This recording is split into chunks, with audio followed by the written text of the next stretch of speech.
Good afternoon and good morning, everyone, and welcome back to the Blind Press YouTube channel and coffee stream number 153. And it's Wednesday, so that means it's another edition of Wednesdays with Skep. And we're both here, but we're both still sick. How you doing, my friend? You I- feeling any better, I hope? I'm feeling a little better. I can actually pronounce my N's and my M's now with That's something anyway. Yes. I'm going to cough and hack my way through the stream. I'm really sorry in advance to everybody who has to listen to my sickness ravaged voice this morning. But I'm sure many of you out in our audience have had the experience of having an infection creep up into your ears and sinus, and you feel like you're talking through your ears, and you just feel like you're talking extra loud, and you're not hearing yourself correctly because you can barely hear it at all. I've got the volume. I normally have my volume set at 32 for the stream, and I've got it at 72. Oh, wow. Because I can just barely hear anything at all. I'm so stuffed up. So this is typical. This is usually the way I get well, and this will pass in another couple of days. I noticed that when I get a cold, if I take medication, if I take all the stuff that's out there and I go see a doctor, that the cold will last about 14 days. Yeah. But if I don't do anything about it all, it's gone in 2 weeks. So I don't know, I don't know which is better. I just, I think colds are colds, and the best remedy I ever found for a cold was in one of David Eddings' fantasy books. He has a race of people, the Algos, and they live underground. They're cave dwellers. Okay. And they have the capability of walking through solid rock. Awesome. Oh, yeah. And the interesting thing is they don't usually go out in the open world much. And one of them has occasion to. That's his adventure. Yeah. Is to go out on an adventure in the open world. And he catches a cold. And he's surprised. He says, "What is this? Why do I feel like this?" Well, you've got a cold, And he's sneezing and his nose is running. So. And in the course of things, he has occasion to demonstrate his ability, and he walks through. He actually rescues a guy, and when they're walking through walls, they can transmit the ability so that they can actually pick up someone and carry them through solid stone. So too. They're not just walking through and then other guys like smack. Right. No. They can, and he rescues a guy from an underground prison. That's one of the reasons he's in the plot is to do this. And when he comes out, the physician amongst them says, "Do you want some more of this tea that makes you feel a little bit better?" He says, "No, my cold is gone." And she says, "That's amazing. Oh, the cold virus couldn't survive going through the solid rock." She said, "That must be that's the amazing. People have been trying to cure the common cold for ages, and you finally discovered all you have to do is just move through solid rock." Exactly. That's all it takes. That's all it takes. It's just kitty pride. Just kitty pride the cold away. Exactly. So,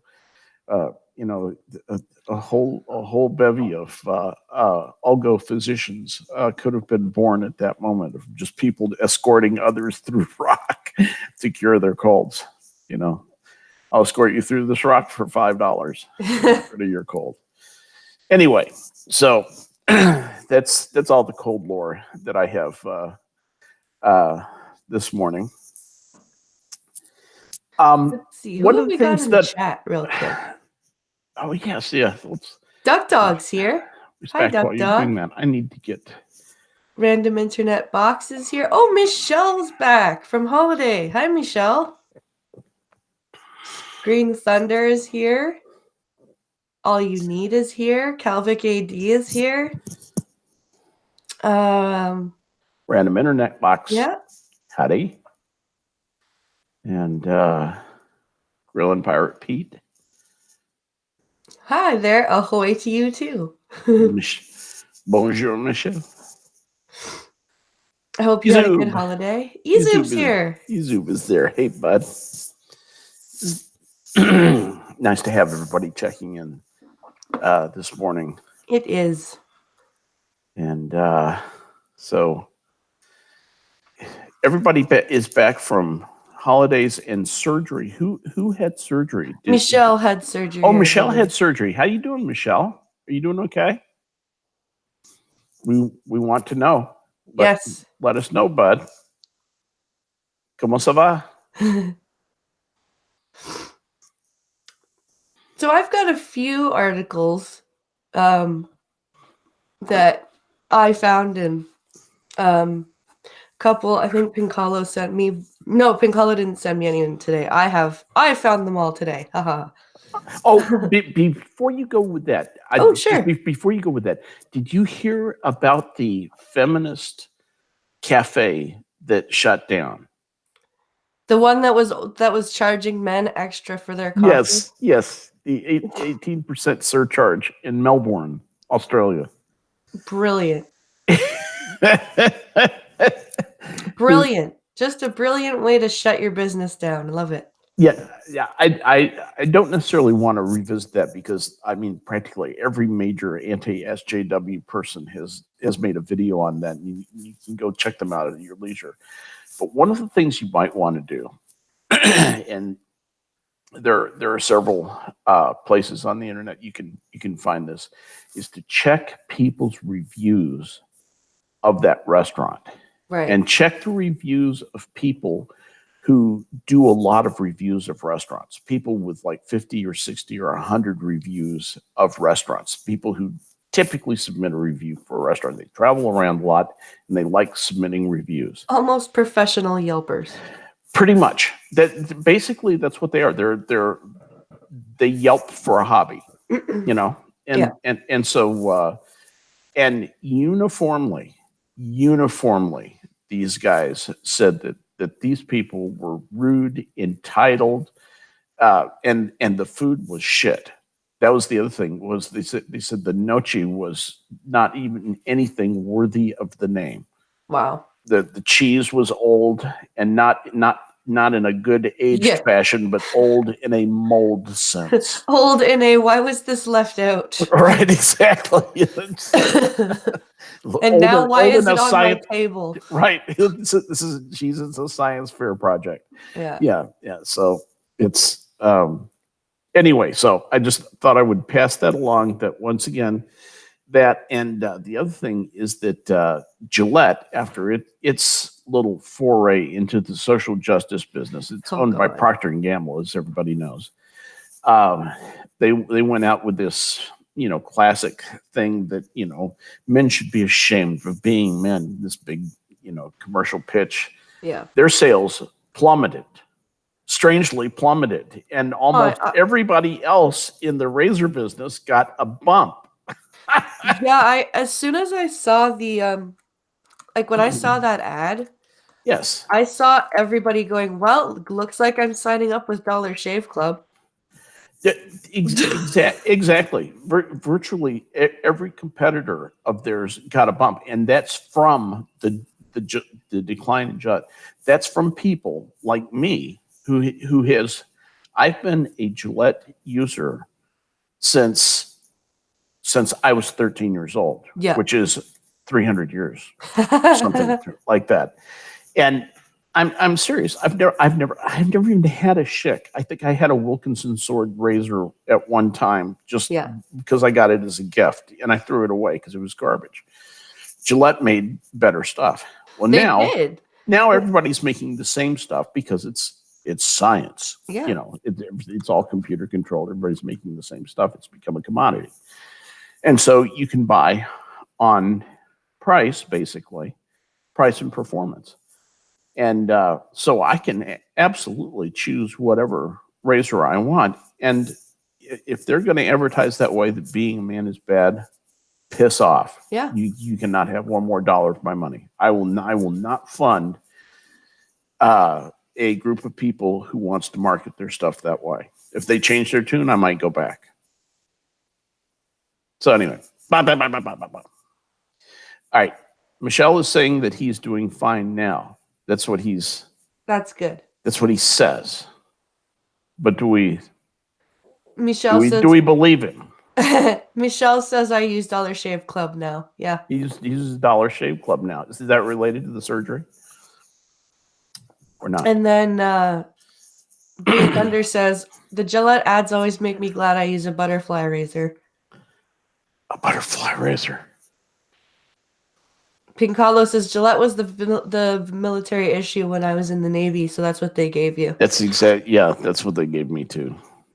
I think I was substantially ahead of Pincalo, but it was also the Navy issue. I didn't like because Gillette makes the Venus razors for women, right? They suck. But now they make them for men. The Gillette razors, the Venus razors, absolutely suck. Right. They're meant to suck. If I were to use a razor, yeah, I get Pincalo to buy me male razors. Razors for men, technically. Yeah, let me explain to you something. When Brenda, my darling, very feminine wife, needs a razor, she gets one of Skep Doc's razors. Yeah. she doesn't. There's none of this little pink razor stuff going on in our house. No. I come in and I say, "Oh, razor's gone." Okay, that's why I keep 3 or 4 razors going at all times. Because I never know the condition of what my razor might be, and I've learned to not rely on a single razor. I literally have 4 razors, so it's not a big deal. No. And marital harmony is preserved. Yes. No, she likes the boy razors also, and she should. They're better made. They cut better. Yeah. They last longer. My God, the female razors are pieces, like you said, they're pieces of junk. They are pieces of junk. They don't cut as wide a swath. They dull down after you use them twice. Once for me. Yeah. Brett, my wife has kind of coarse hair, and she doesn't have this real fine hair. It has very coarse hair. No, for me it's the French and the German. Yeah. It's the yeah. Yeah. So there you go. Anyway, so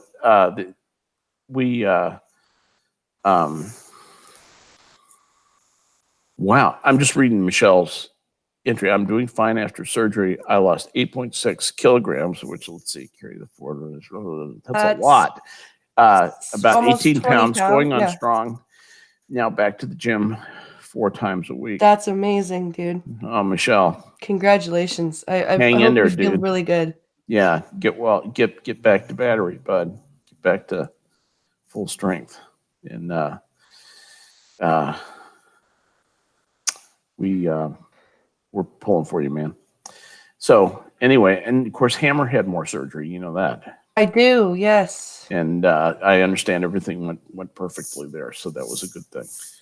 So, but a lot of friends in surgery these days. It's concerning, but at least it's there for them. Okay. Yeah. And me desperately trying to get on surgery. Now I'm trying to get on an emergency surgery list. That means I could get surgery within 2 years if I get approved. May 17th, I get evaluated for the emergency lift. Well, I hope you get. I hope that they. I hope it doesn't take the full year, because you said it would. It was up to a year to wait to find if you get on this list. Yeah, you actually, since then I talked with the coordinator for that office, and they said they've been finding out like 2 to 3 months after your interview.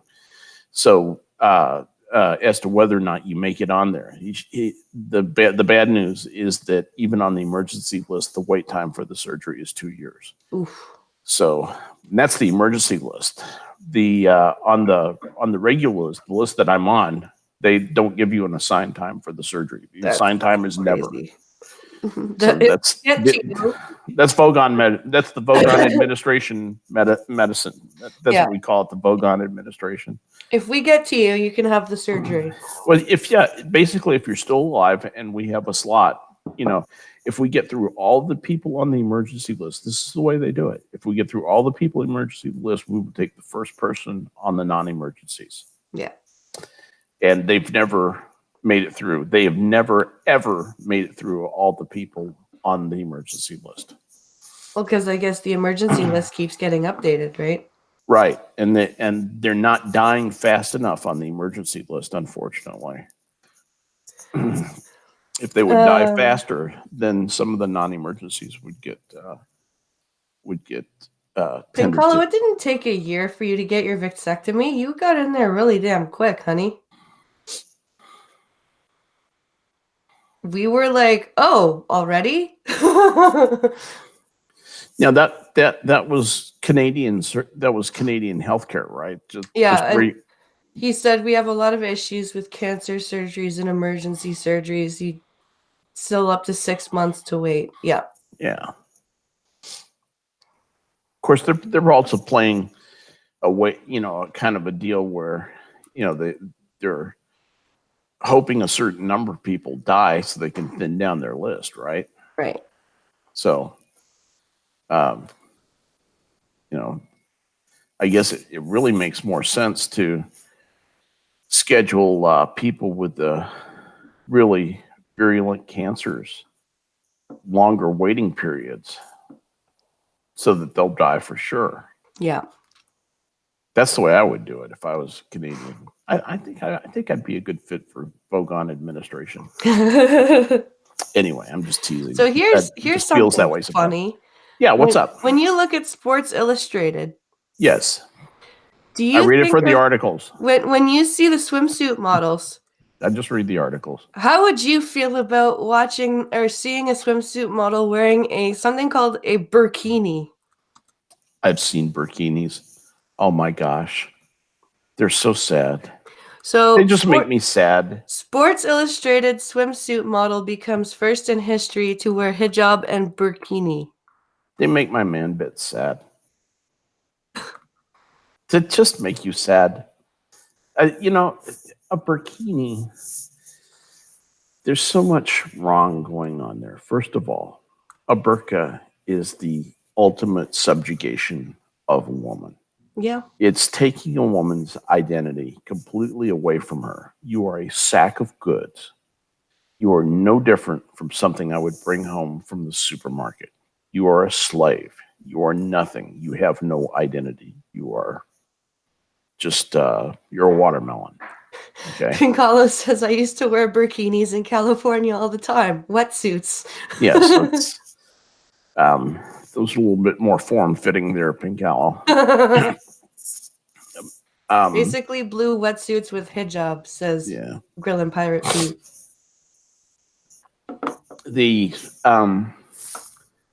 And so, having and saying you have to wear this to swim, you can't be comfortable like a regular woman, is just evil. Yep. That's just wrong. And it's hateful. So we have 21-year-olds, Somali American model Halima Aden is her name. Yeah, just say it, unpronounceable. So 21-year-old Somali American Hamali Aden will be the first American to appear in an American swimsuit issue wearing a hijab and burkini. Sports Illustrated announced that Halima Aden will make history as the first model to pose for its swimsuit issue wearing a hijab and burkini. The Somali American model previously made history at 19 years old by competing in the Miss Minnesota USA pageant as the first person to ever wear a hijab and burkini during the show. Styling herself, babe in the bag. Babe in a bag. She made it to the semifinals. Okay. Why? I don't know. Babe in a bag. Born in Kenya at the Kakima refugee camp, Aiden moved to the United States at age 7. However, Sports Illustrated brought her back to her home country for her rookie spread. Okay, because does this not seem a little racist to you? A little. Here, you're going to be making history for wearing these clothes in our issue. Let's take you back to where you were, where your parents took you from because you were living in a refugee camp.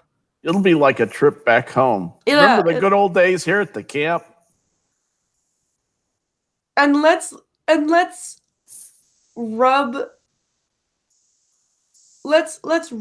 in to all of the faces at the refugee camp that we're bringing you back to. What they missed out on. That's right. Except they don't recognize her as her anymore. No. She's a European. That's what they will call her. They'll refer to her as a European. That's what they call Americans. They call you in Africa. They call them Europeans. Yeah. And they'll say, "Look at the European." They probably won't even remember that she was at that camp. Only her, immediate family probably would even know. And with the transitory nature of both life and existence, of where you are in that camp,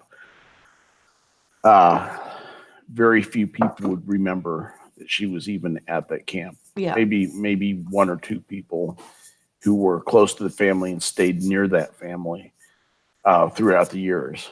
Yeah. But I would find that I would like to know her story about how she got out of that camp. Yeah. It sounds like maybe somebody was baby shopping and wanted a pretty baby from, a nice refugee camp, probably a celebrity, something like that. Somebody with a lot of money, I want to be known as somebody who really cares about the third world. I'd like an attractive baby, one that won't be too much fuss, one that won't give my nannies a lot of problem, and that I could visit once in a while and it won't make me sick to look at it. And may have been they didn't even take her. Story. They didn't even take her back to the camp. They just took her to some beach in Kenya. That may have been too dangerous. Yeah. Couldn't guarantee her safety.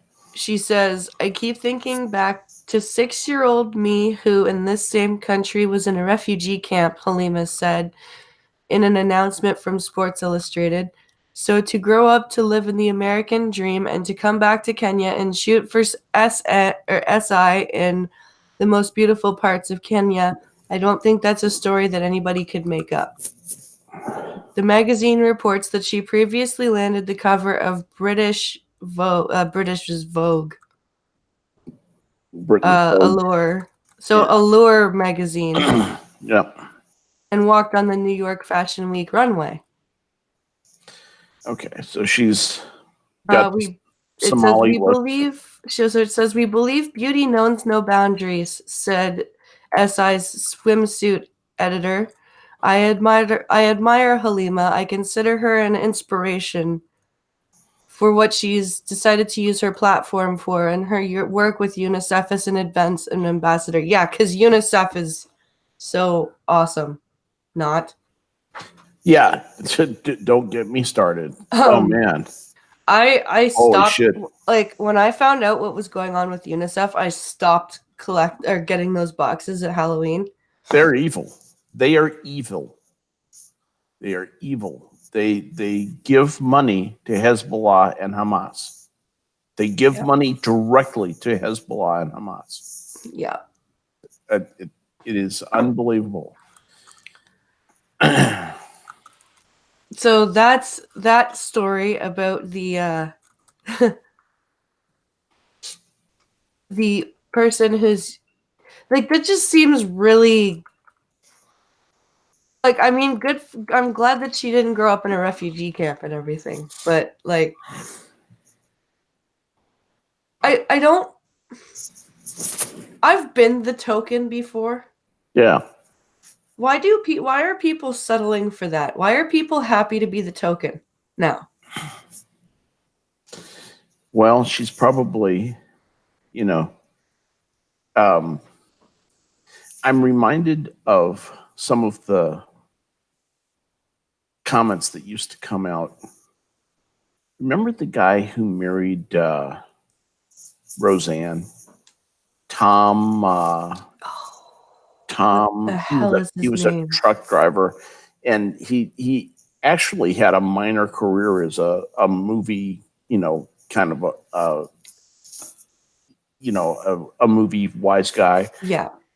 I can't remember his name, but anyway, it's Chris Rock. Chris Rock had a routine about him. He said, "Look what the motherfucker has got to do for his money. Look what the motherfucker has got to do for his money. Look who he's got to sleep with Tom for Arnold. his money." Tom Arnold. Thank you very much, Grillin' Pirate Pete. Yes, thank you, Pirate Pete. And you kind of, ever since then, I always thought that. I actually think that Chris Rock he's kind of like, there's a brilliant philosopher hiding behind the comedian there. Yep. There's brilliance in the guy. And I sat there and I thought to myself, that look what the motherfucker has got to do for his money paradigm applies to a lot of things. If you go and look at different people, look at what they have to do for their money. And this is what she has to do for her money. Yeah. And it's not really too big a thing to ask for her. All she has to do is basically sign over her soul. And she's good with that, because she doesn't value her soul as very much. Nobody ever has valued her soul as very much. And nobody has ever told her that her soul was worth very much. So she doesn't value it that much either. I always thought that well, I didn't always think this. This is a thought that came to me in later years, after a lot of years about being confused about this. I used to think that, it would be a wonderful thing if somebody would pay me $10 million for doing something trivial. Like, yeah, if I walked over and, picked up a magazine off a magazine rack, he would hand me a check for $10 million. That's all I had to do. Yeah. Something trivial, something so basic but I had to do that for the $10 million. And I realized that no, the rich guy, the richest guy in the world, the guy who is truly rich, is the guy who doesn't have $10 million, may even be poor as a church mouse, but says, no, you can't buy me for $10 million. Not even to do that. Yeah. If I want the magazine, then I'll pick it up. I made a similar argument in a high school debate. I can't remember what it was about, but I said, it was that single children in single parent household can't possibly be happy because there's not a 2-parent income and blah blah blah. Mm-hmm. And I said, I would rather go be a child of a single mom and not have much money than be a child of 2 married people who can't stand to be around each other, but I get all sorts of stuff.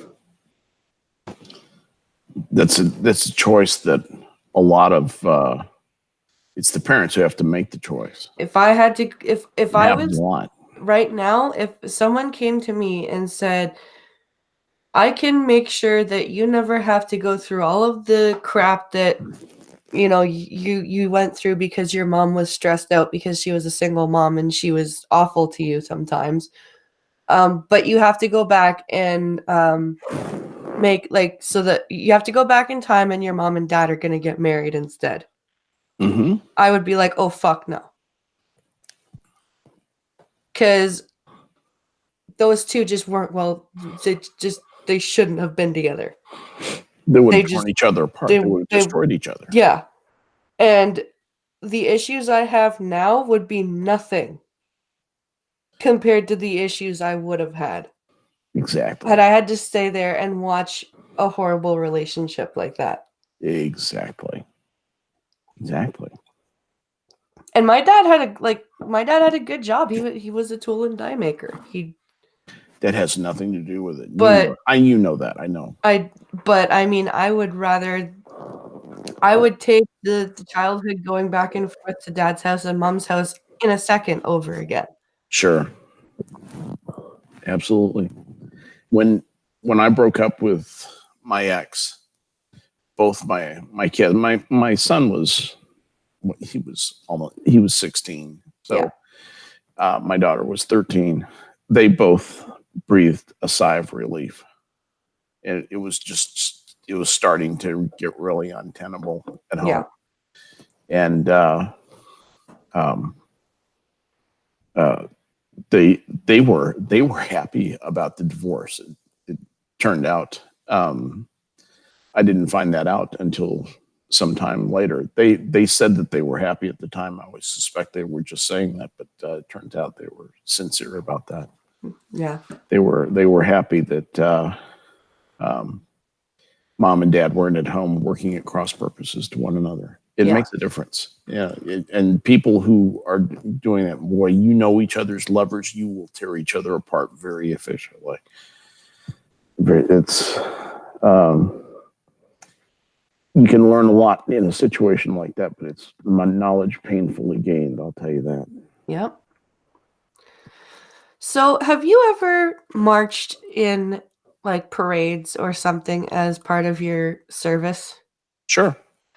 Okay, so I found an article today from this is a Canadian article. So it says Canadian soldiers carry unmuzzled weapons at Toronto's Khalsa Day parade. Now I have to figure out what Khalsa Day is. Okay. I read this article and it just doesn't seem like a good idea the way that they went about this. Are you not going to let me read this, you piece of crap? Toronto's Khalsa Day, Khalsa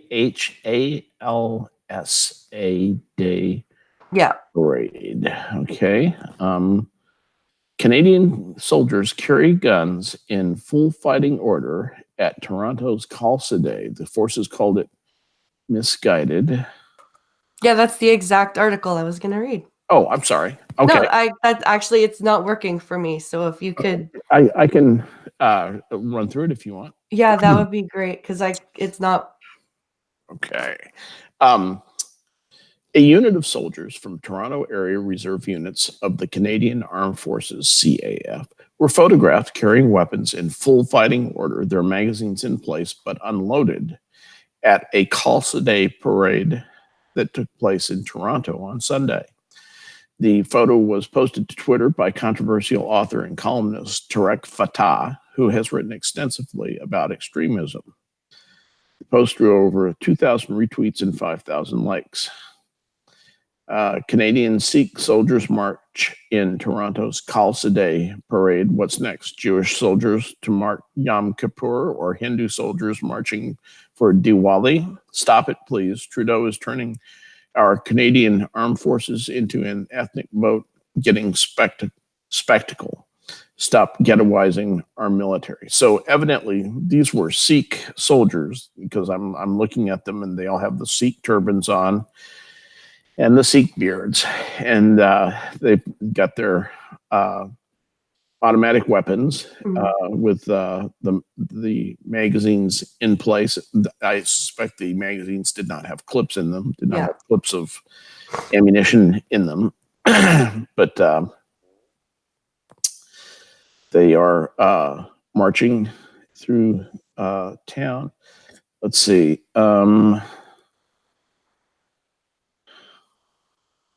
Soldiers with the 4th Canadian Division participate in a number of community and outreach events, including parades such as Khalsa Day Parade. A CAF spokesman told Global News, normally weapons are not carried at such events. Okay, but the Sikhs basically said, fuck you. Fuck you. We're Sikhs, we don't walk around unarmed. Even Sikhs normally carry knives. They secrete them on their person. If you are with a Sikh, you can almost bet that if they're a practicing Sikh, they have a knife on them. Mm-hmm. The decision to have personnel in full fighting order, he said, was made after the commander of the 32 Canadian Brigade authorized participation in the parade and assigned the task to the commanding officer of the Lorne Scots. That officer issued the order detailing participation, including authorizing unloaded weapon carriage and dress. So the weapons were not dangerous. I mean, they were not any more dangerous than a stick. Yeah. Okay. The 4 Canadian Division Command, they may look scary, but that's all they do. The 4 Canadian Division Commander is following up with this unit and issuing additional direction to the entire division, prohibiting the carriage of weapons at similar events. And as a punitive action in the next war, they will not be able to carry weapons. Ooh, that's kind of extreme. Such displays have not been seen at other parades such as Pride or similar events. This time, the commander of this unit authorizing the display as a misguided attempt to show a well-equipped CAF. It never happens at Pride or similar events because it is not appropriate. It was not appropriate in this instance either. So basically, it sounds like you have two schools of thought within the CAF about, one thinks, get them out there, full fighting form, show them that, we've got a ready to go military, and show them for what they are. And the other ones, the thing I noticed is that they were not marching in good order. Oh. They're just walking. They're casually walking. And, interesting.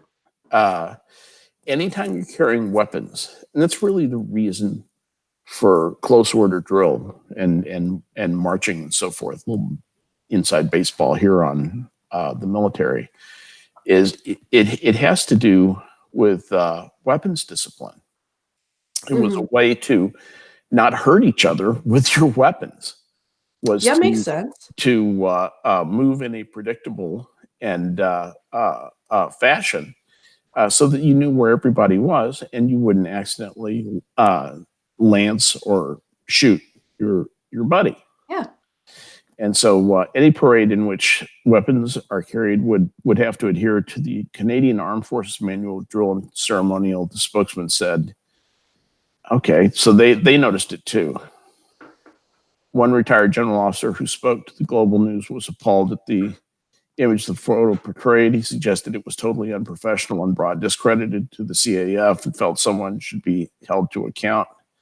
Yeah, because it does look like crap. It just looks like a bunch of guys are walking around with automatic rifles. Yeah, a bunch of thugs, with automatic rifles, just kind of gallivanting down the street. Yeah. And it does not look military. In fact, if I was asked to grade the military bearing on that, I'd give it a pretty low grade.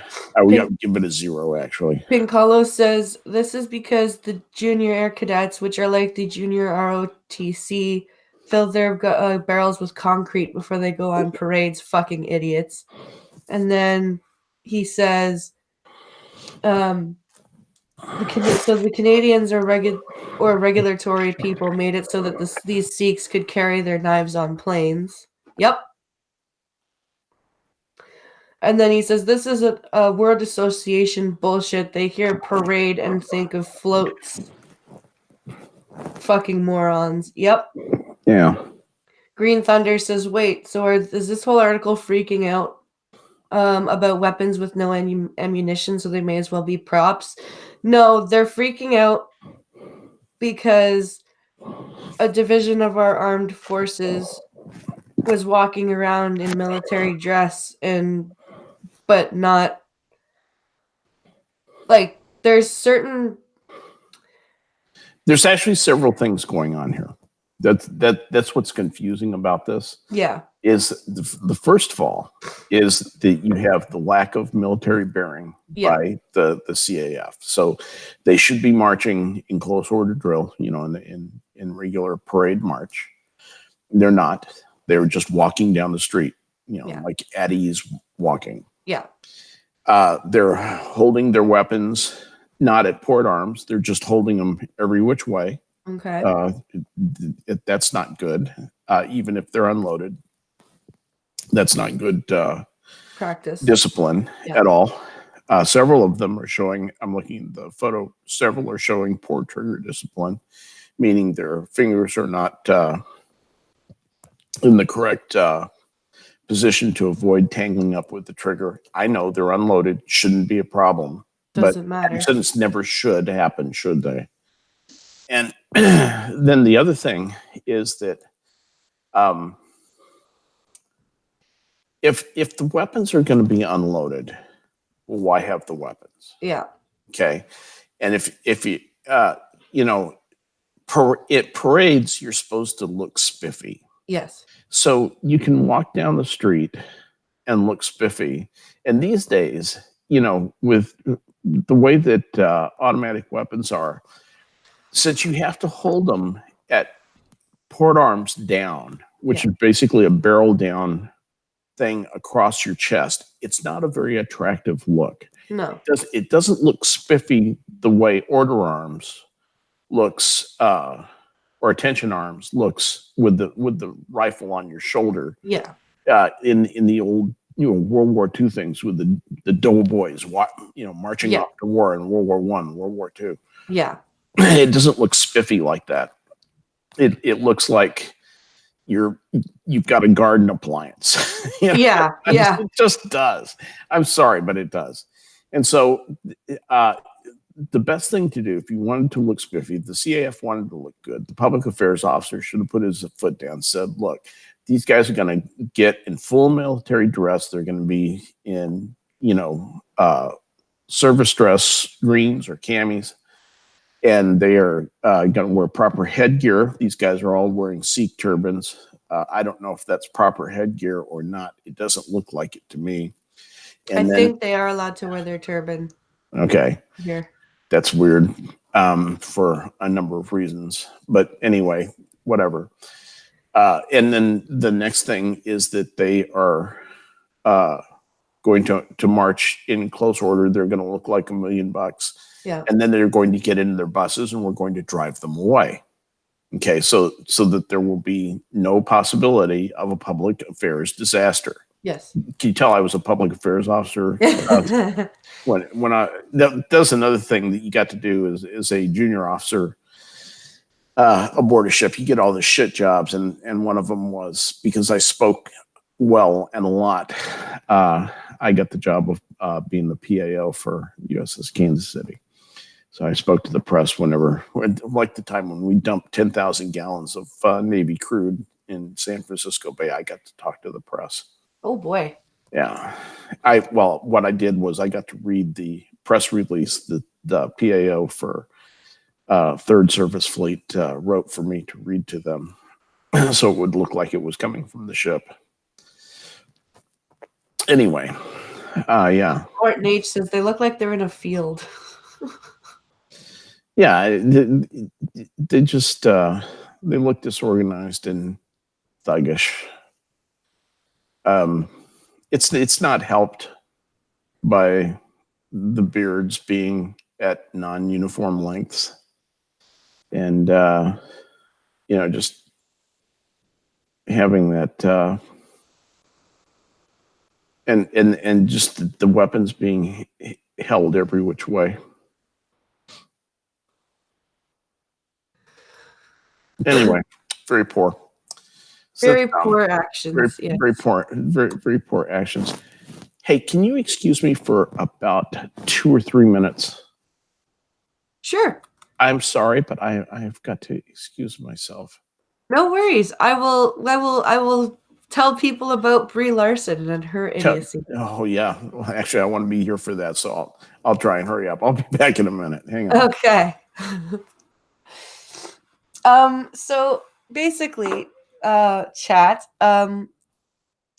Brie Larson, so it says Avengers Endgame star Brie Larson wants Marvel to move faster in pushing for diversity. Because of course she does. And this is by Tyler McCarthy. The 22nd film of the Marvel Cinematic Universe. Holy shit, there's been 22 of these things? Holy Christ. Hey, Irate. Good to see ya. Good to see ya, my friend.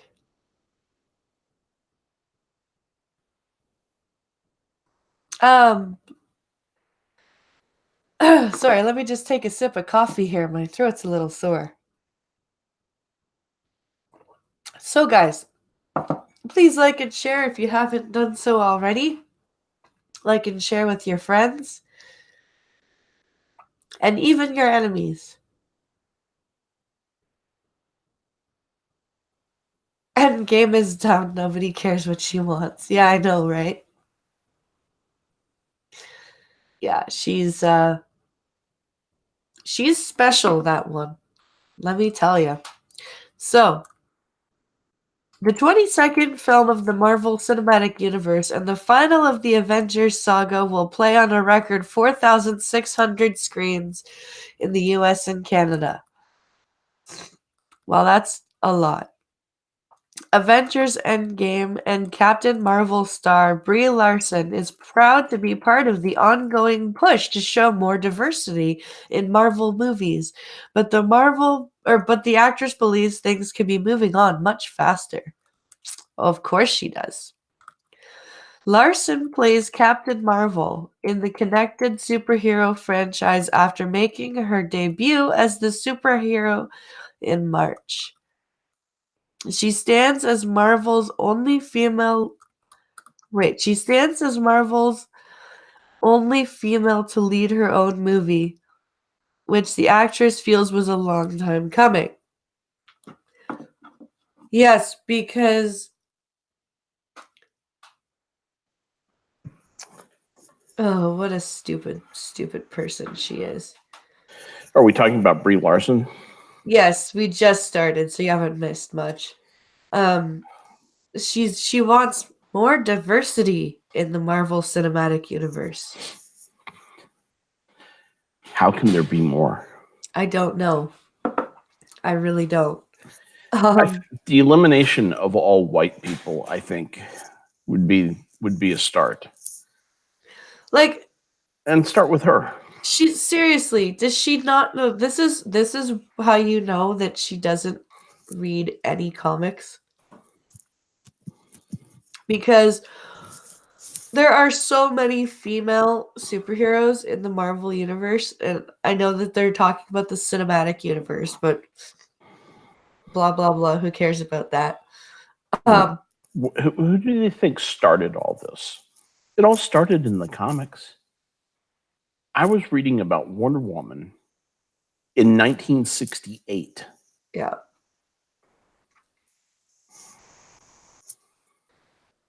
She wants Captain Marvel and War Machine to fuck. That's how stupidly diverse she wants this to be. Oh God.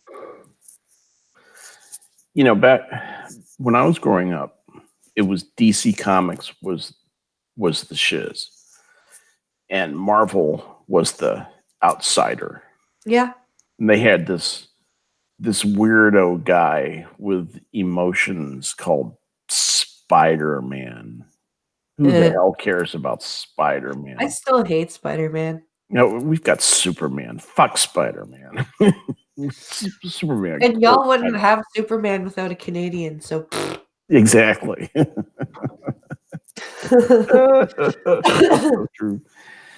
So And so I grew up on DC comics. I mean, that's what I spent my every last bit of my allowance for. Yeah. Was buying the next Action Comics. Green Lantern, Superman, Green Arrow, whoever Batman, whoever it happened to be. And then Marvel started coming out, and Marvel's comic heroes were different from DC's. Marvel's were not always paragons of virtue. No. They had self-doubt. They had emotions. Some of them even had flaws. Yep. And they ended up being more interesting than DC heroes. I don't know why I'm breaking into a comic book rant right now. But the thing is, though, that she's sitting here saying, Brie Larson is saying that the movies have never had a female lead. But well, then film fucking comics about, like... Yeah, the comics spawned the film industry. As far as where the... Pick a comic with a female fucking superhero and do a movie on it. Yeah. It's not that fucking hard. Yeah, there's plenty in the Marvel universe, too. If they hadn't fucked up if they hadn't fucked up the X-Men trilogy so badly, they could do a really good Storm fucking movie. Man, they need to. Storm was an amazingly strong superhero. You don't fuck with Storm, but no, they fucked that up, so now they can't. And X-Men is hard to touch anyway because Fox owns some of it, but Disney just bought.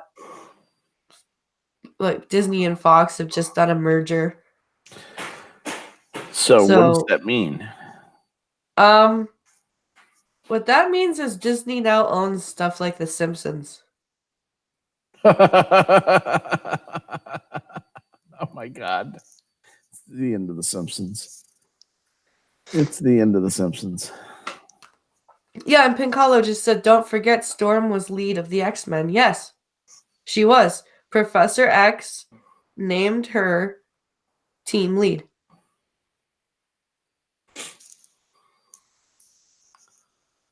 Yes, Professor X was the leader of the X-Men, technically, but he named Storm as team leader. When I'm not around, Storm is the boss. Right. And Storm had awesome power. Storm was the shit, man. And I think she was supposed to be, from some sort of, I can't remember where she was supposed to be from, but I think she was supposed to be from a planet, or I think she was an Amazon or something like that. But she was great. She was a great superhero. Marvel has so many female people or female superheroes that are great, but people just know we want to focus on the Avengers and shit. She's from Wakanda, says Doc Dog. Yeah, Storm is technically, I think she's African. She was descended from a long line of African witch priestesses. Yeah. She's a member of fictional subspecies of humans born with superhuman abilities known as mutants. Blah, blah, blah. She's able to control the weather and atmosphere and is considered to be one of the most powerful mutants on the planet. Yeah. 2 origin stories for Aurora Monroe. Yep. Yeah, Monroe. Aurora Monroe. Yep. She was one of my favorite. She was one of my favorite X-Men. Her and Wolverine. Yeah, how could you not love Wolverine? And I'm so happy that nobody. I very rarely get asked if that's why I named Logan Logan. I was afraid I was going to get asked that all the time. I've only been asked it once. And it's not. It just, I don't know why Logan stuck with me. It was one of those, we were having trouble picking a name for him. Yeah. And I just found the name Logan one day, and it was like from inside me. He was like, "Yeah, that's my name." Cuz I just couldn't stop calling him Logan, like even before we decided, "Okay, it's Logan." It was just like I just kept calling him Logan to myself. Just like subconsciously, and it was like, "Okay, apparently that's his name." Well, it's the start of Logan's run. He was off and running. He is off and running, actually. And not have any peace for a while here. So let's see what Brie Larson continues to. I'm happy to stand on the forefront of normalization of this type of content and to prove that representation matters, diverse storytelling matters, the female experience matters. And Larson said on the Variety Variety and Hurt Media's Big Ticket podcast. So it's something I've always known, and I think a lot of people always knew that this is just normalizing. What? So she just vomited a whole bunch of words. Yeah, I was just going to say, I'm pretty good at words. I really am. I did not understand that pile. I'm trying to sort through that pile. I think she said that her being a female actress is normalizing the female experience. I think. Because I guess she's the first female actress ever. She's either delusional, which I would argue in any case, or she doesn't understand what some of those words mean and just throws them out there because she heard other people, maybe people she thinks are pretty. She's pretty. I want to use that word. Okay. And maybe a bit of both. Yeah, maybe a bit of both. She's Brie Larson is just one of the least appealing people on earth right now. Just that entitled, hateful face looking at me, and the sneer, it's about time, that We're going to normalize women's experiences. Well, they are normal. What the fuck are you talking about? Yeah. She just is. She has some hate on for men. Like, what would be her normalizing the female experience? What does there have to be a scene where Captain Marvel changes her pad? Like, yeah, I think there has to be a scene where all the men in the world are destroyed. I think that basically is the fantasy of a lot of these women. Is they want to see every man marched into the furnace and die screaming, as they laugh, and eating peeled grapes. Michelle Prong says Brie sounds like a pig screeching, but she thinks she's special. Oh no, no, no. Yeah. She's going to be, there will be a point where the looks drop off, and she's not the flavor of the month anymore. The bitterness, the salt that's going to come off that thing, is not going to be pretty to watch. It's sad. That sort of thing used to kind of make me smile. Now it just adds to the pile of human misery and makes me sadder. Yeah. I don't like sadness. I don't like people who are, when I see them and I say, you know what? I can predict the future. You're going to be sad. Yep. And she's going to be sad. And that's unfortunate. But I can't fix everybody, and I can't fix her. Nope. You know what? I do you want to laugh at something? Sure. Laughing is always good. So, it's so funny when you catch a kid and they've gotten the chair out and they've gotten on top of the chair so they can get up to the cookie jar, right? And they've moved the cookie jar over close to them and they've got their hand on the lid. And you come in to the kitchen, you say, "What are you doing?" They say, "Nothing." "Well, it looks like you're trying to get a cookie." "No." And they're so just like, no. No. What are you talking about? I'm just standing here on this chair. What are you doing with the cooking jar?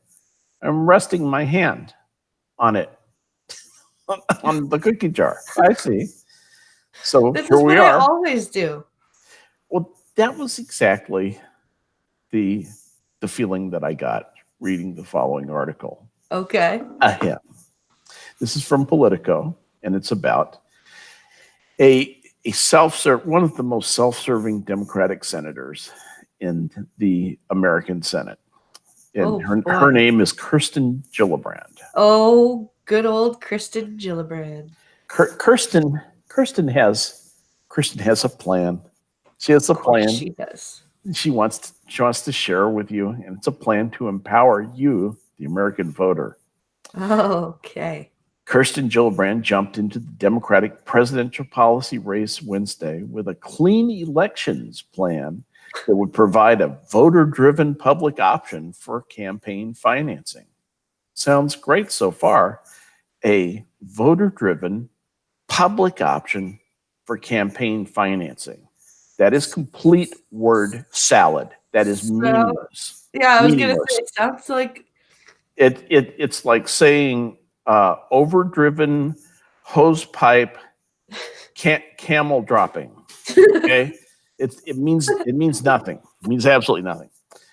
The New York Democrats' first policy rollout aims to reduce the influence of special interest money in politics, an issue that's grown in significance for Democratic primary voters, and one that Gillibrand argues is an essential step toward enacting other policy changes. Okay, now I want you to remember the phrase, aims to reduce the influence of special interest money. Okay, I just want you to remember that phrase, reduce the influence of special interest money. Because when you hear how she plans to do it, even you will go, that is really awesome. That's amazingly hypocritical. Under Gillibrand's plan, eligible voters could opt into her Democrat Dollars program and register for vouchers provided by the Federal Elections Commission to donate up to $100 in a primary election and $100 in a general election each cycle. Each participant would get $200 for each type of federal contest, House, Senate, and presidential elections.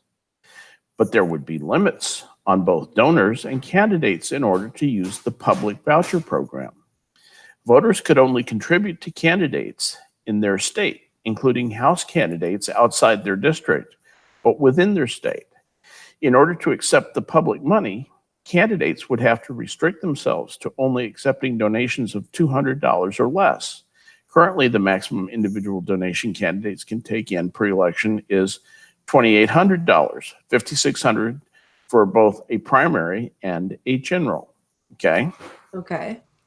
To get anything done in Washington, we have to address the money and greed that corrupts politicians and prevents progress on issues like gun violence prevention, lowering the cost of prescription drugs, and addressing climate change, Gillibrand said in the statement released along with her proposal that meant absolutely nothing.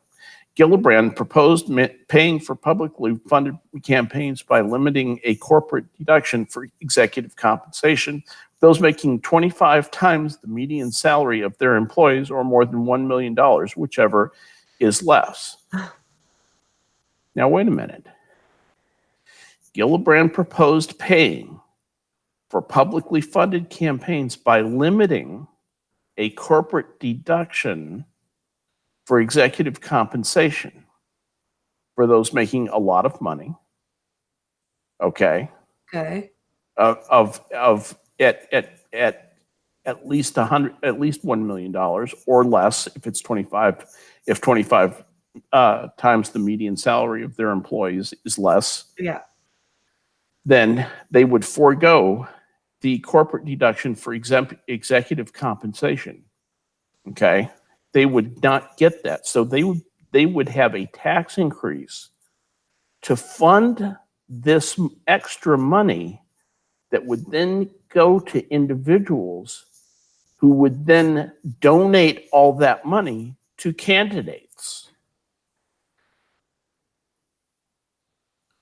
Is this a snakes and ladders type of plan? Pardon me? This reminds me of snakes and ladders. Snakes and ladders? It just it goes nowhere. The money is just like go up here, go down here, go over here, go over here, go over here. It's like here's what she's doing. She's going to take from the rich fat cat Republican executives, and she's going to take that money and give it to the small contributors.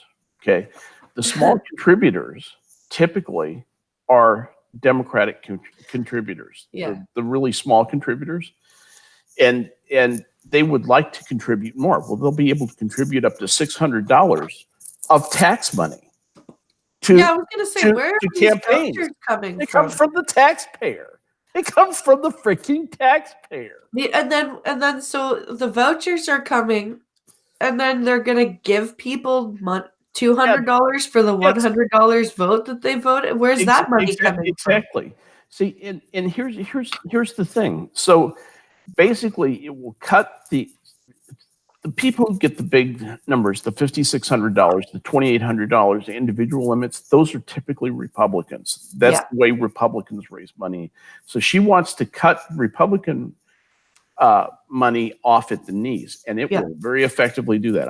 I've been to that. I have a picture I'll show you sometime of me and Sam Brownback, my buddy Sam Brownback, who was a candidate. He was senator from Kansas for running for president. I was at one of his private home rallies where everybody was urged to give the full $2,800. Everybody who was there, really nice, at $1 million home in North Dallas. And he was, I was one of the poor folks there. And that's the way Republicans raise money. That's not the way Democrats raise money. Right. And so what she's trying to do is cut that off for Republicans and get it started basically for Democrats. Yeah. Because Democrats typically don't have that kind of cash lying around. No, they don't. The individual Democrat donors.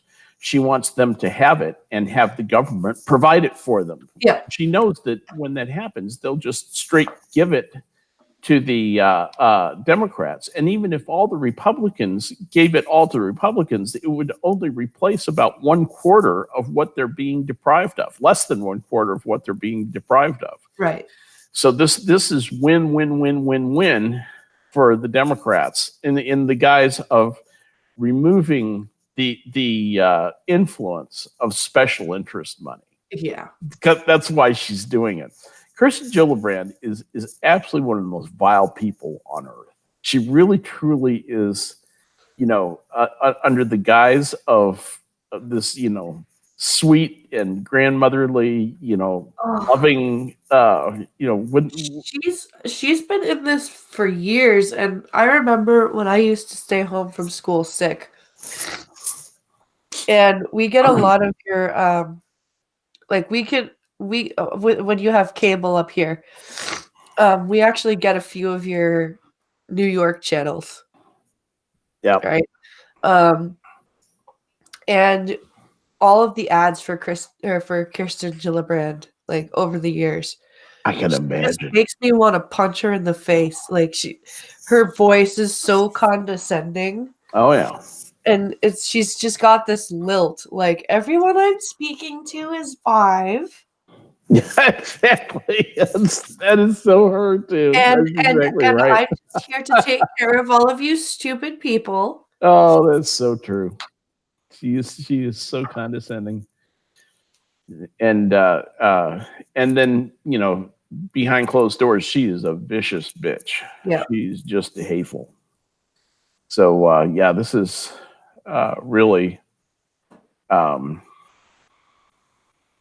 really something, to see That's too something this funny. nakedly uh uh Like, do they think that just because most of the Democrats are that stupid, that the Republicans are that stupid? well, yeah, no, the Republicans will see through this as easily as I did. And so the Democrats know what's up too. They'll all be behind it. They'll all think this is a great idea, but it'll never make it through the Senate. So Oh God, it no. won't That's happen. totally illegal.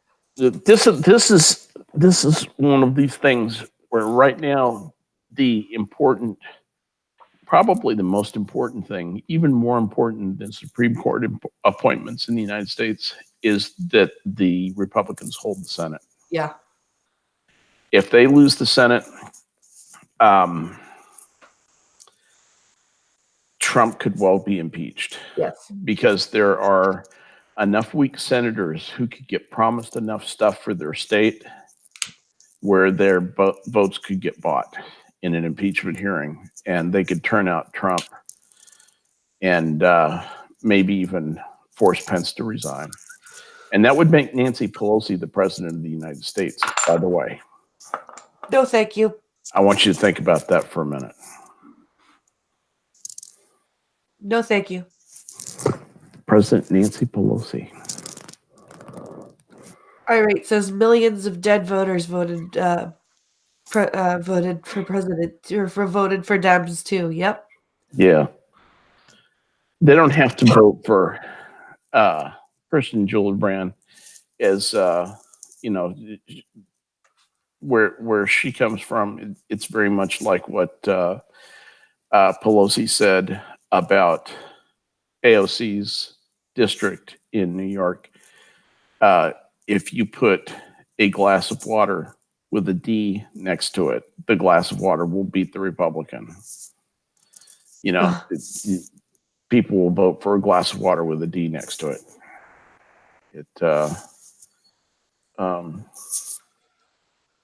The interesting thing was AOC seems to have not heeded Nancy's little, not too veiled warning, and basically has just turned on full jets.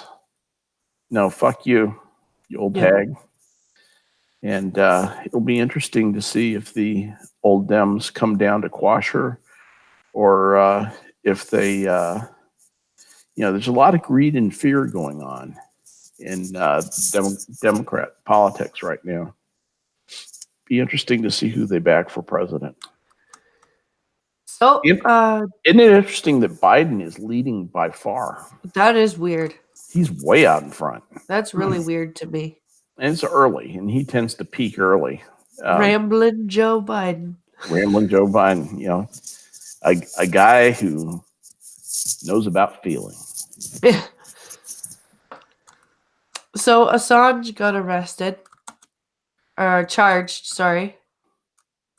Oh, what is he charged with? I didn't see what he was charged with. He's now got he's got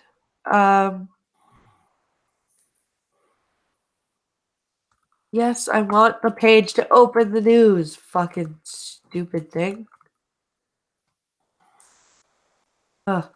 He got 50 weeks in British in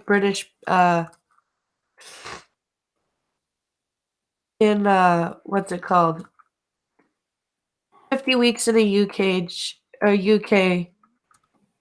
prison. Okay, yeah, sentenced to 50 weeks in prison for skipping bail. Yeah. And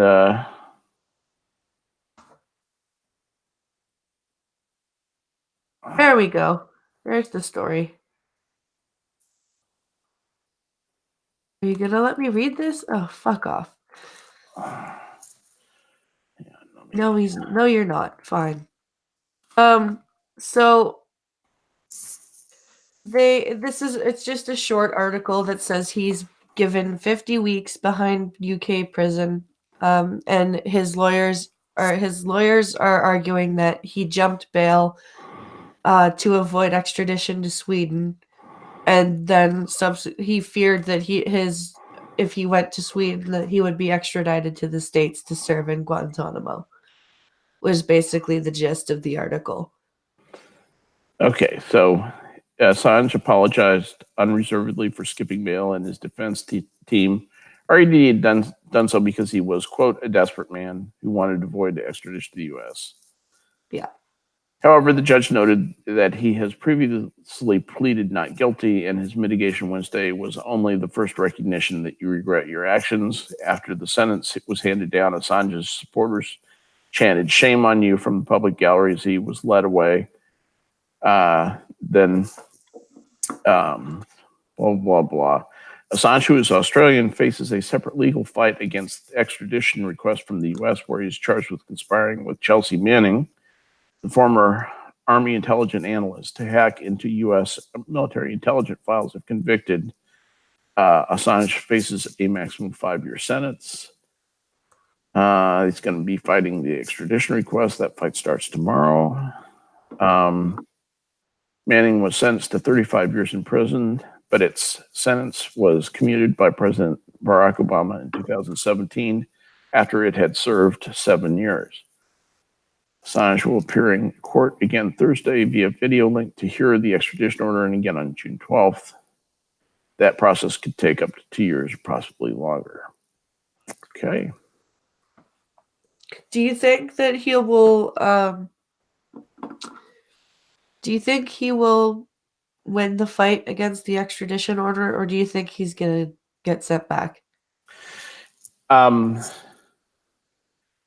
a legal standpoint, he should not win the argument. He should be sent back to the United States. From the standpoint of what happens when he gets back here,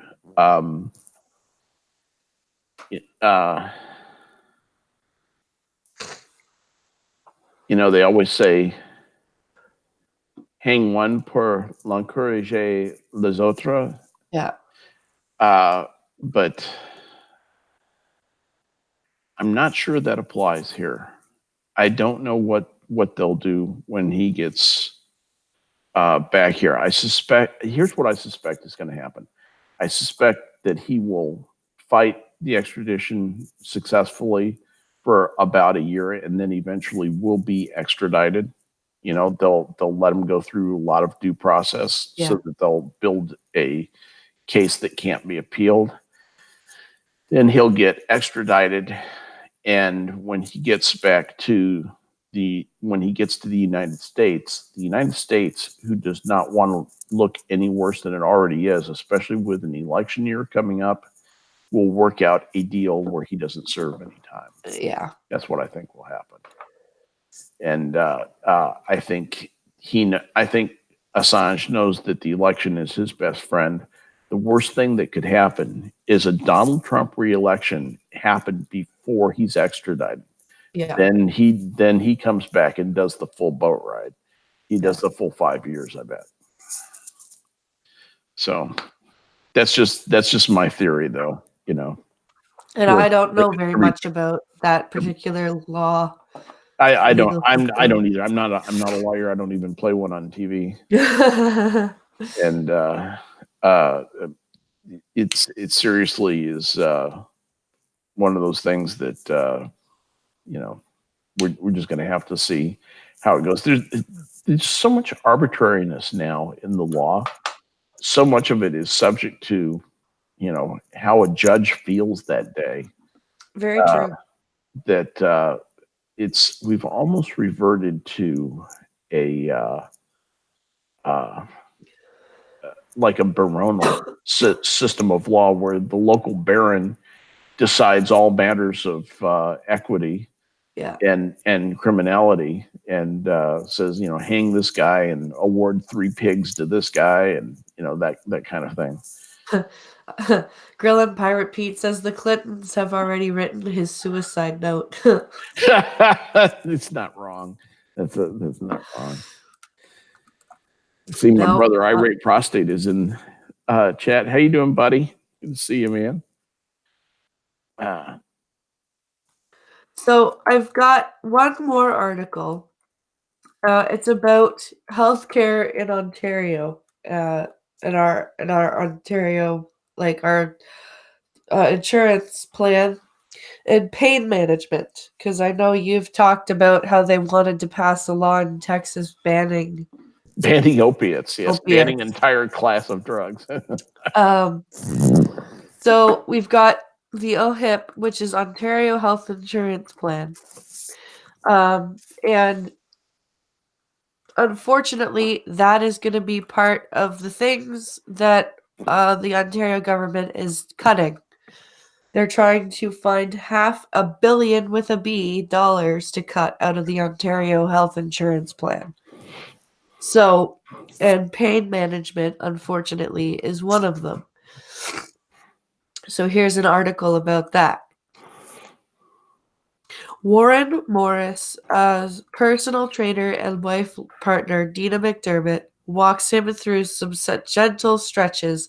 She reminds him that it's not a race, but rather a slow process to get his body back in shape. Yeah. The last 5 years have been tough on the couple's lives with chronic pain, or as Moore lives with chronic pain. You'll do anything, Moore said. You'll do anything to be out of pain, and that's not wrong. It's really hard when you're in that much pain.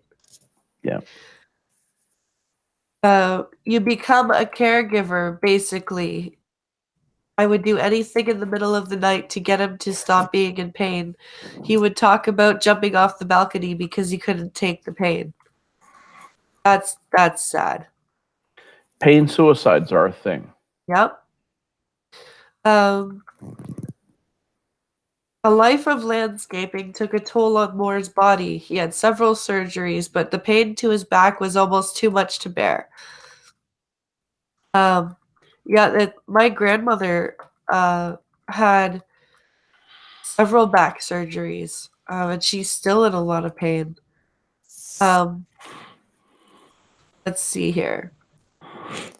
You've just fight the urge to drink or to think, boy, it'd be a lot easier to just jump off the balcony. No more pain, he said with tears in his eyes. At his lowest point, Warren was consuming alcohol with 20 pills a day of Percocet. Holy shit. Which he acknowledges could kill someone. Yeah. I have been on every opiate known to man pretty well, the last one being the fentanyl, Moore said. Holy shit. Morphine, hydromorphine, oxy, you name it. I've tried it and nothing seemed to work. Yeah, this is why I refused to go on opiates. Basically just because of my family history. Yeah. We have too much addiction in my family. And it's an easy thing to get addicted to. Yeah. Let me say this about that. If you have enough pain, if you have the right kind of pain, enough pain, you'll take anything that will help with that pain. If you I've seen burn victims in hospitals. Yeah. I've seen people in the worst kind of pain you can be in. They will do anything to have any kind of relief from that pain. Well, I made the joke. I made the joke when I was in labor with Alex, and I had the button, like when I got the epidural. Yeah. And I had the button to push. Yeah. And I was like, holy fuck, I can actually, I can't feel my back. This is amazing. I wish I could take this with me everywhere. But then I'm like, no, wait, no, I don't. Yeah. No. That would be bad. Because it's you realize when the pain stops, you're like, holy crap. Yeah. How did I live with that? Right. You don't realize you live with a base level of pain. Yeah. A lot of people with chronic pain don't realize. Well, they get so accustomed to it, they don't even think anything about that base level of pain. Like it, and then you have days where you're like, well, I'm not hurting as much, so I must not be in pain today.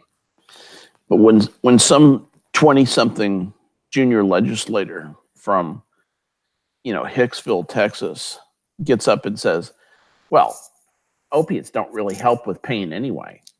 No, that's stupid. I've got a study that says, study of 8 patients, that was done by the Presbyterian Church of whatever, there wasn't any confirmation bias in that. Yeah. Yeah.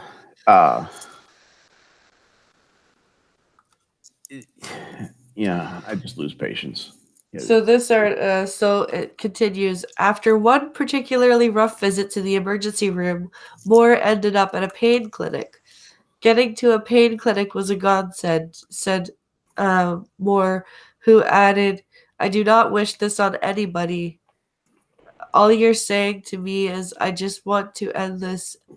Or all he was saying to me was, "I just want to end this. I just want to end this." And I'd be so scared at nighttime because there's a balcony here, and he'd say things that would freak me out.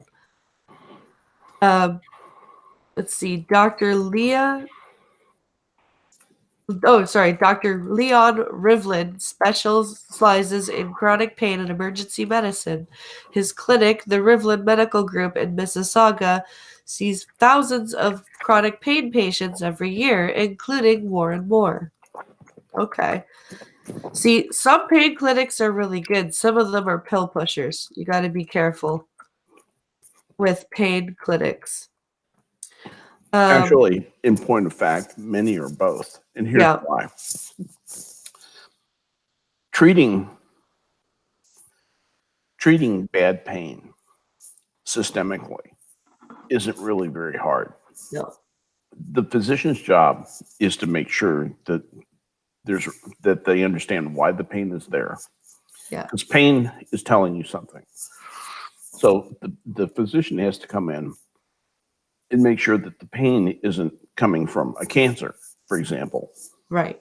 Make sure that they understand what's causing the pain, that it's legitimate, that the guy isn't just an addict who wants pills. And once he's satisfied with that, it's fairly easy, because what you're going to do is you're going to say, okay, your pain level is this.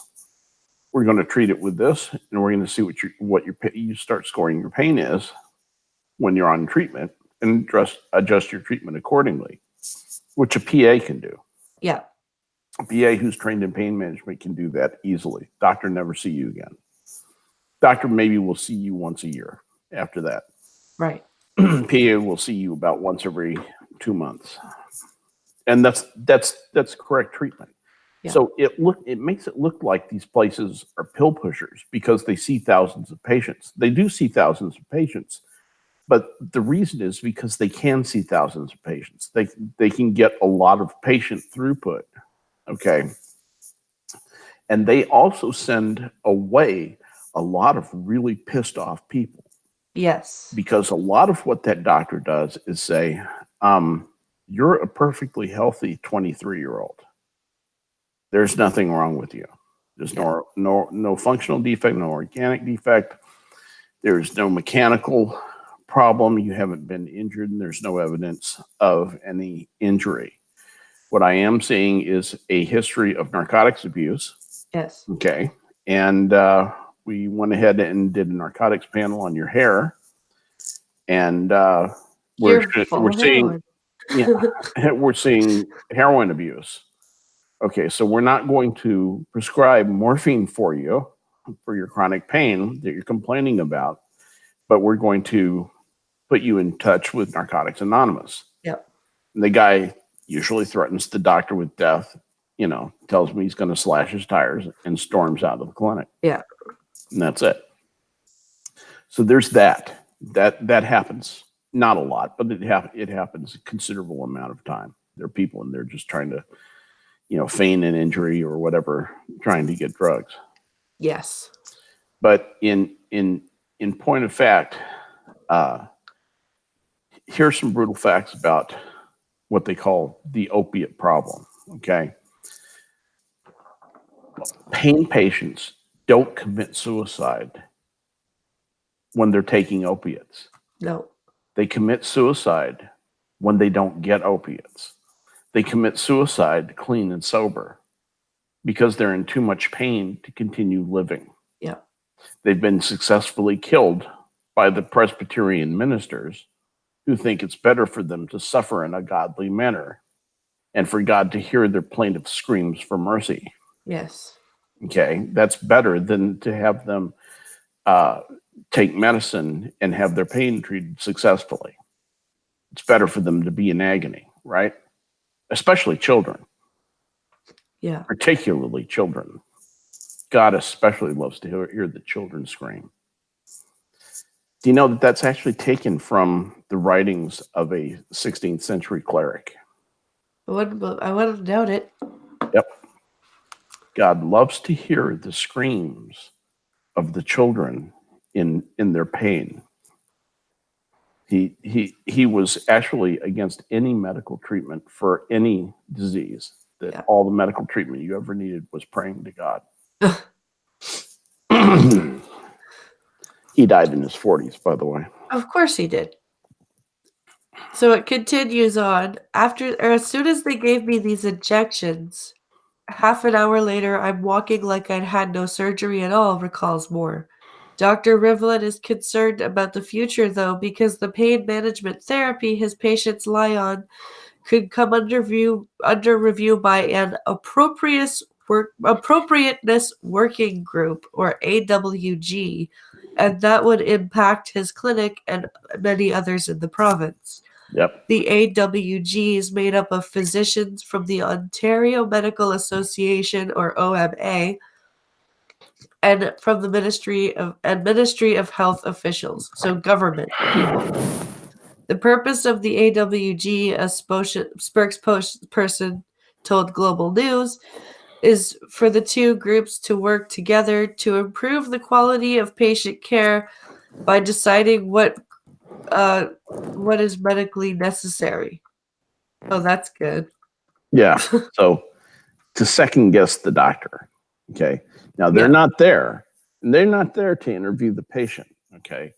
They're there to review the doctor's notes and whatever was written down, whatever measurements may have been taken about the patient, and then make a clinical judgment based on that.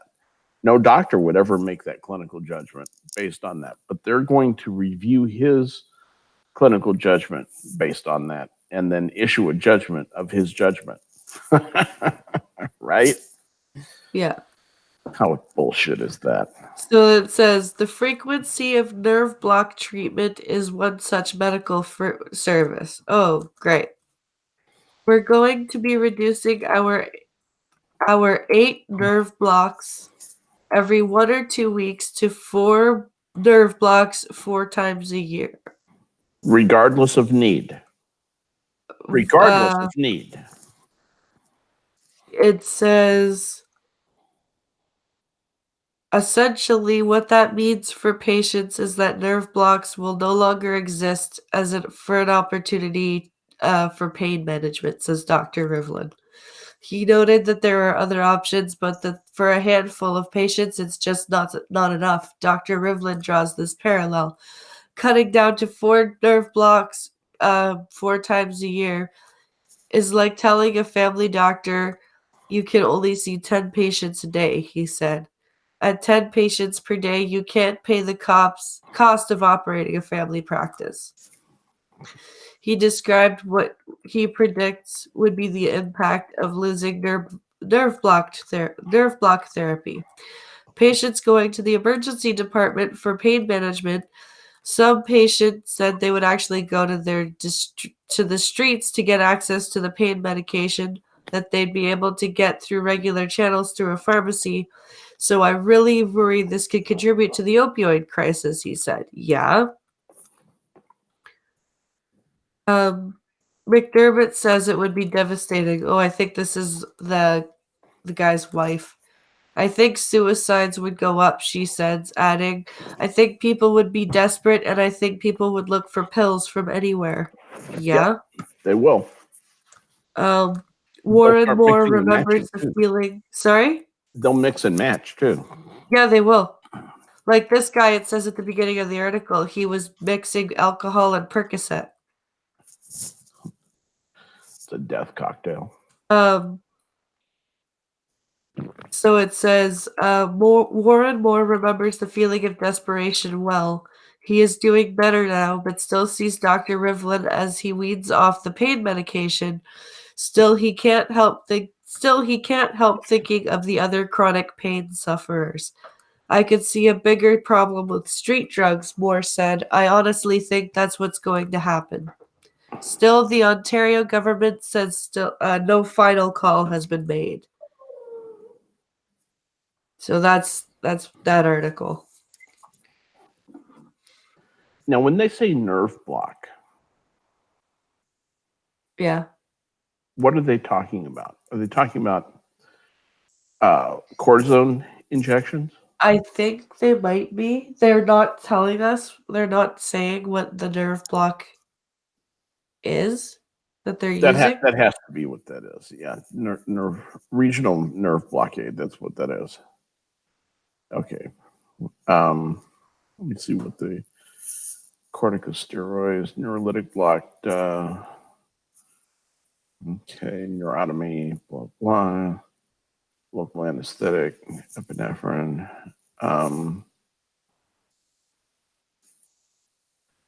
Notice the article didn't mention the fentanyl coming up from the southern border. No, they didn't. Well, this is a Canadian article too, remember. Straight Sith Mail. Okay. Yeah, there it is. Yeah, I used to get those. I used to get those in my back. I was having trouble with pain in my back. I used to get those. That I did not get the opioid induced into my back, but I did get the corticosteroid, the steroids injected into my back. Does that work? Kind of hit or miss with me. Okay. It worked a couple of times. It worked fairly well, and then it seemed like it. I got used to it, and it stopped working virtually at all. I didn't like the way it made me feel either. The steroids made my personality very brittle, snappish. Okay. Even worse than now. And so I was pretty. I didn't like them at all. Right. I took opioids for about 6 months. After that, took hydromorphine, or I guess it's called hydromorphone, the synthetic form of it. And then they cut that back to hydrocodone, and then cut the dose of that until, eventually I was just taking ibuprofen, aspirin basically. And that's all I take now. But, I had injured my back in a fall. And it just didn't get well. It kept not getting well. And they said I was continually re-injuring this part of my disc. Yeah. And they needed to, they said that the steroids actually helped with the inflammation, helped with the disc not being as inflamed, and it helped it heal better. Yeah. So that was a good thing. RVA says prescribed opiates are the gateway drugs, not pot. Yeah. Yeah. Yeah. Dilaudid is a brand name for hydromorphone. Correct. Correct. Irate prostate. And then Johnny Hellcat says coming off the pills was hell. You know what? Even when I had my ear infection and I had to take codeine for the pain, and I was only on the codeine for like 3 days. But when I stopped taking it, I had freaking headache. Were you a little irritable too? I was irritable. I was like, it sucked. Yeah. That's what I noticed when I quit the hydrocodone completely. Man, I was irritable for like 3 days. I was just like, Yeah. you And know, all I wanted to do was sleep. you're right. Yeah. Yeah. They call it the yen sleep. Yeah. Yeah. Yen sleep. Just, yeah, anyway. Oh, apparently a Streamlabs has been sent. Streamlabs has been sent. I will check that. Thank you for the notification from that, Johnny. My phone has not buzzed at me, so. All right. While you're doing that, can I take the opportunity to? I'm not going to brag, but it's just kind of a milestone You go in ahead. my life. Go ahead. I did pass 15 years of sobriety, being clean and sober, the other day on the 27th. And I don't think I had mentioned it on the stream. So congratulations, dude. Not it's just one day at a time and all that sort of thing. But if I can do it, it's probably true. Probably proof right there that anybody can. There's hope for anybody. So thank you, Johnny. Appreciate it. Thank you, Michelle. Thanks, Susie. Thank you all. You're very, very kind. Thank you, Larry, my brother. That's awesome. Thank you all you need. That's very nice of you guys to say that. I wasn't doing it for the strokes. You really, Irate knows this from knowing something about the program. You really don't go into it with the idea that, I'm going to get this many years, I'm going to do that. It really, particularly at first, you fight for it kind of one day at a time. And then after a while, if it becomes a lifestyle, then you have a chance at maybe being successful. But I don't, I stay vigilant. Yep. So Johnny says they gave me some strong pain pills to help ease the pain so I could start walking again after psionic pain. Coming down off of those pills made me feel like I was having a heart attack. Oh God, thank you for the $5, dude. And 1 hour ago, I missed this one too. There was a donation of £1 from somebody going by S that says "Coffee on me." Thank you. All right. That was nice. It all spends.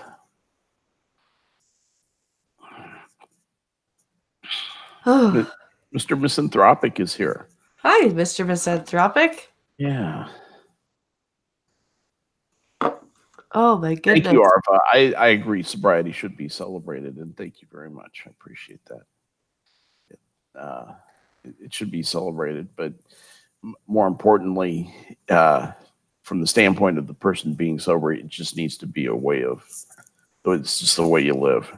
If you're gonna continue the living thing, that's pretty much the only road that's there for you. So Irate says the world is a much better place when I don't drink. Amen, brother. Amen. Oh my goodness. So much better. So much better. And it's not just better for other people, and it is that, but it is a much better place for me too. Yeah. So I've as a result, I've had 15 years of facing life honestly. And, I met a woman who managed to keep her hooks out of me for 2 whole years in AA before jumping on me and marrying me. And she has 2 more years in AA than I do. Oh, wow. So, my beloved has 17 years of sobriety. Awesome. And we're very popular with our alcohol consuming friends. We as drivers. See, what happened with my uncle was he got ditched by a lot of his friends. And his girlfriend, even, who got him into AA and got him to stop drinking, eventually they broke up. And he says one of her reasons was that he wasn't fun anymore. But that just sucks sometimes for, like, you find out who your real friends are, I think, when you go sober. Oh yeah, yes you do. I had almost complete change of address book. I think I kept 2 close friends really outside my family, and a few work friends. Yeah. But that was it. That was all. All my drinking buddies basically said, "Have a nice life." Yeah. And that's fine. I needed new playmates. Yeah. And I found them. That's why you get to play with Skep today. Skep would have been dead. Skep had a death date of about 2006. Well, I'm glad that Skep is not dead. So Skep. So am I. Believe me. I'm glad I got to meet Skep and do these streams. Yeah, me too. I am too. It's it's a great time to be alive. I can't believe what has evolved, that I've gotten to live to see this. I mean, I guess everybody who lives 60 years gets to where they think about, the scope of development in their life. But I think of being that 22-year-old kid driving from Georgia to San Francisco in a Volkswagen, trying to find. I knew where Oakland was. I kind of knew where Alameda was. And they said, "Oh, just find Alameda and then drive toward the water. That's where the piers will be. That's how you'll find your ship." You were looking for Alameda. Yeah, I was. And the nuclear vessels. Just like that, exactly. I need to find military vessel. I was just in that book, and it was Alameda. It was right there, and so fortunately, I found the main gate to Alameda, and past it, I could see the USS Enterprise was tied up, and so I figured that must be where the piers are, and I was right. And on the very next pier over was my ship, and it was an amazing thing. In fact, I'm going to tell this. I'm going to tell a sea story, real quick one, right here. An old sea shanty. Old sea shanty, yes. No singing here, but just a quick sea tale. This was on a Sunday night, and I was actually reporting a day early, but I thought I would get my gear aboard, and so I left my stuff in my car and walked up the pier toward the Kansas City. I saw the OR3 on the side, and I thought, that's my ship. Oh, it's my ship, my first ship. I'm definitely, and all the stuff. I mean, I've been training hard, been working my ass off for a year for this opportunity to go be an officer aboard the ship. So I was really excited, and I see this guy coming down the prow, and he's an ensign like I am. I know he's a line ensign. I'm supply corps, and that means that I have my rank on the right side of my collar. On the left side, I have an oak leaf. Right. And he has the rank on just the ensign's rank on both sides of his collar, or pips as they call them in Star Trekese. And so I walk up to him, and I start to salute, and realize we're both ensigns. So we kind of both get this goofy grin on our face, and I say, "Hi," and I look at his name tag. Yeah. And I'm not wearing a name tag because you only wear a name tag if you're assigned to a unit. And I'm between units, right? So I'm not wearing a name tag. Yeah. He's wearing his name tag, and the name tag says large S on it. God. And I looked at the name tag.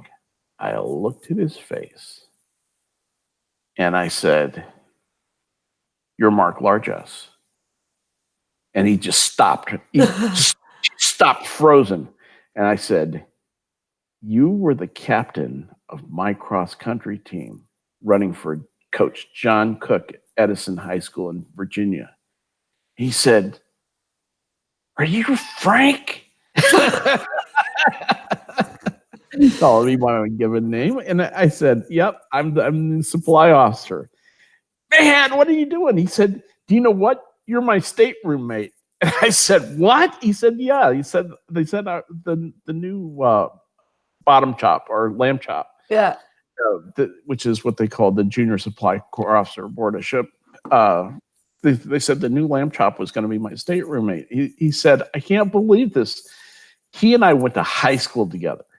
He was actually a year ahead of me. Oh, that is cool. And had gone through SEAL team training, and had gotten injured and was in PQ for not physically qualified anymore for SEAL team training. It was too bad because he was just about to graduate. Oh. And he said he thought they injured him on purpose because they were afraid he was going to graduate. Mark was a little bit drifty. Yeah, but he was a top-notch marathon runner. He was almost made it to the Olympic trials when we were in high school for the Olympic marathon. Good for him. So he was a tremendous athlete. Small world. Yeah. So anyway, I meet him. Yeah, walking up on the ship, and it turned out he was absolutely the worst officer aboard the ship. Oh no. He was the least squared away. They put him in. They gave him the worst division on the ship because they realized he was the least responsible person on the ship, and he was terrible. He eventually, barely made it out of the Navy without a court martial. Oh. The Navy was very happy to get rid of him. And please don't sign up for another term. They said. Yeah, he was not recommended for retention, actually, which is unusual because he was ROTC and he was regular Navy, and it's very unusual to not be recommended for retention. But he was not, and he happily parted ways, and actually ended up becoming a registered nurse, and was very last I saw was very happily being a registered nurse, and living life large in Central California. But an interesting thing, just absolutely shocked the socks off me. I mean, this is a guy I'd gone to high school with in Northern Virginia. Okay. He had gone to University of Rochester through ROTC, and by way of Coronado, California, and all the SEAL team training he'd gone through down there, and had washed out at the very end of that, and had ended up as a washed out line officer on board the service fleet and aboard this ship that was a prestige posting for somebody in the supply corps, because it was a supply ship. It was refrigerated stores oiler ship, combat stores oiler ship. So it was rapid replenishment, but it was terrible posting for a line officer. So it was interesting that the two of us crossed paths that way. Gorilla Pirate Pete asks, was he a Paris from Voyager type? Not that cool. Not that cool. Yeah. Not that cool. Although he was tremendously athletic build. I mean, just just Adonis kind of body. Yeah. And could pick up the back end of a car. Just tremendous physical and black hair and piercing blue eyes. He was ladies' man. But when it came to being squared away on the ship, he was helpless. He was like instant pulver. And Zombie Teddy says, is it just me or does Prospero sound like Lamb Chop? No, she does not sound like Lamb Chop. No, not Lamb Chop. Prospero sounds like anybody would be Hush Puppy if you of Sherry Lewis's puppets. It would be more like Hush Puppy, I think. But not as much of the thick Southern accent as old Hush Puppy had. Hush Puppy was almost, black Southern.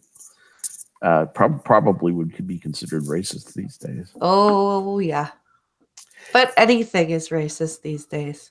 Yeah, that's an interesting thing though. That Sherry Lewis actually wrote a albeit terrible episode of Star Trek Voyager.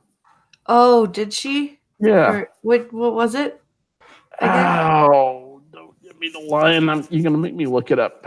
Sherry Lewis, Star Trek, The Lights of Zetar. Oh God, I hated that episode. I hated that episode too. I have washed it from my mind.